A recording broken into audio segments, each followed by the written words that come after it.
It felt like a roller coaster time, thinking so many genres and so many ideas flying around. And well done. Why not, eh? Hey. Why not? We could have made a terribly serious, grim film. That's true. You could always go. You're supposed to. Whoa. You're from Manchester. You're only supposed to make terribly grim films, aren't you? No, absolutely not. Absolutely not.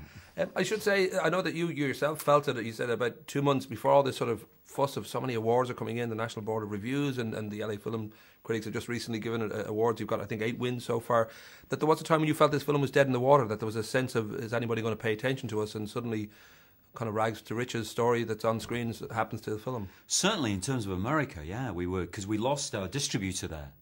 Just a couple of months ago, 3 months ago, I guess. I mean, literally. And, you know, for a film like this, which has got some obvious obstacles for a mainstream American audience to get their head around, I thought, that's probably it. We won't even get released there.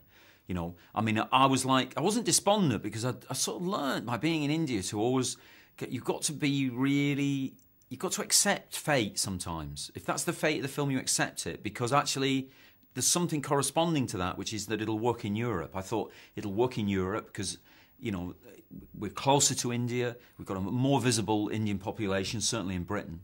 And I thought it would work there. So I tried to be positive about it. Meanwhile, this other distributor, Fox Searchlight, had been looking at it and they suddenly went mad for it. And they're the reason that it gets these kind of awards. And, you know, we've had a very nice award from the Biff area in the UK. But in America, those awards are really because Fox Searchlight went mad for the film and have been promoting it, and it's an extraordinary turnaround, and a bit like the kid, weirdly, a bit like the kid in the film.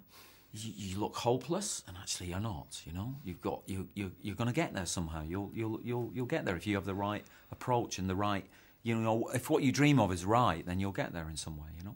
I don't know that when you initially read Simon Beaufoy, is that how you pronounce his name? The guy behind the Everybody calls him that. I love how it when it's called that. He's from Yorkshire, Beaufoy. Beaufoy. But That's everyone better. was Beaufoy. That's more masculine. I love that. But when you first kind of got his script and you sort of felt, well, you know, especially given that it's based somewhat around, you know, Who Wants to Be a Millionaire in India, it didn't appeal to you at all. And then I don't know, the change of heart came from what exactly that you sort of, I don't know if you gave it another shot, you read it again? Or? No, I just started reading it. Right. Because they'd said it's about Who Wants to Be a Millionaire, and I didn't really want to make a film about that game show. I thought, why would anybody want to watch a film about that game show anyway?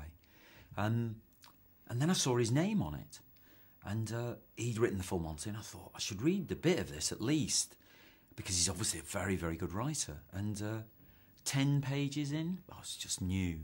Sometimes you have no choice, literally. It sounds a bit pretentious, but they pick you. They sort of just hijack you and say, you're doing this next. And it was a bit like that. And it was obviously, when I think back about it, because I hadn't got to the end of the story yet, so I didn't really know what happened, but why he was on the show. I hadn't even got to that bit. It was like the kid, you know, the idea of him going on the show was so fantastic. And in the middle of this city, which is just the most extraordinary city on the planet, you know, it's the maximum city.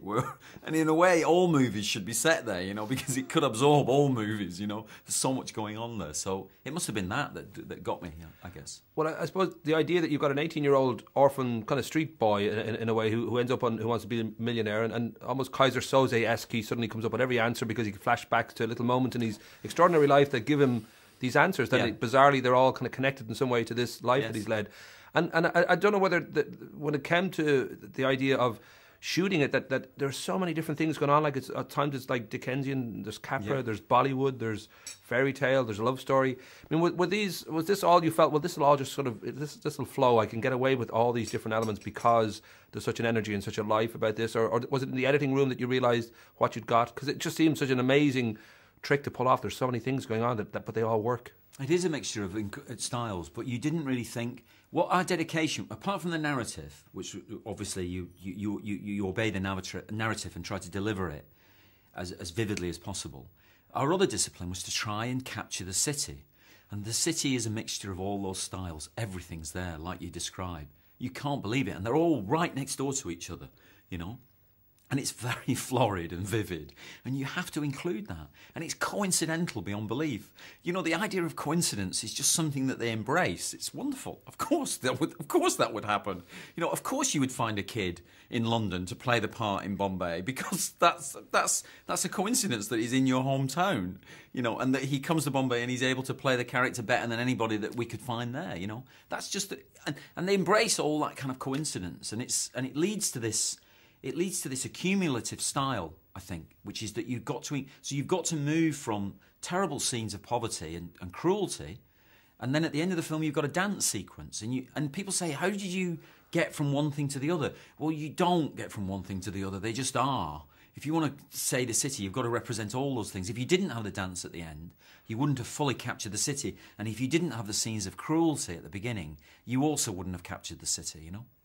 I know you mentioned that you're most comfortable making films below the radar and sometimes completely off the radar. And this one, I think in many ways, is somewhat off the beam because it is such a special kind of strange brew of wonderful elements. And as I say, it works amazingly well. Would you feel very comfortable now as a filmmaker? Is it always sort of film by film? Because, you know, Sunshine was a very brave film, and I thought it was a wonderful film too. And you've had your experience with Hollywood, with The Beach, and to a degree, Your Life Less Ordinary, and realise that that's not really for you, that you'd rather these small films like Trainspotting and Shallow Grave, your early breakthroughs.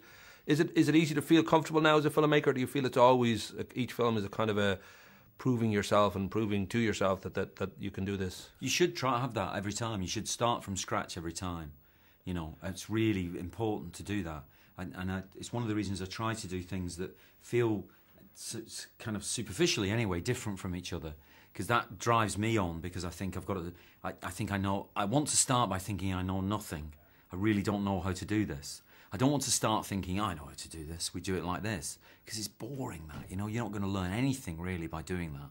You're just going to repeat things. Now, ironically, you end up repeating things because they're closer together than you actually think. And there's certain days where you think, oh my God, it's the same film. And that's just a kind of mental torment you have to go through. But you try to actually set yourself these challenges each time, which make each day getting up like it's a bit of a, you know, you're going to have to conquer something today in your mind, physically, journey-wise, whatever. You're going to have to conquer something different today, you know. One word answer. How many Oscar nominations do you think you're going to get for this one? 3, 4, 5? Oh, I'm not going. What we say, and seriously, is that if we're in the room, we'll be very, very happy. But if we are in the room, we will be at the back waving. I can guarantee that. That's all. Rock and roll. Okay, lovely to talk to you, man. Thanks. Well done. Much. Yeah. Nice to meet you.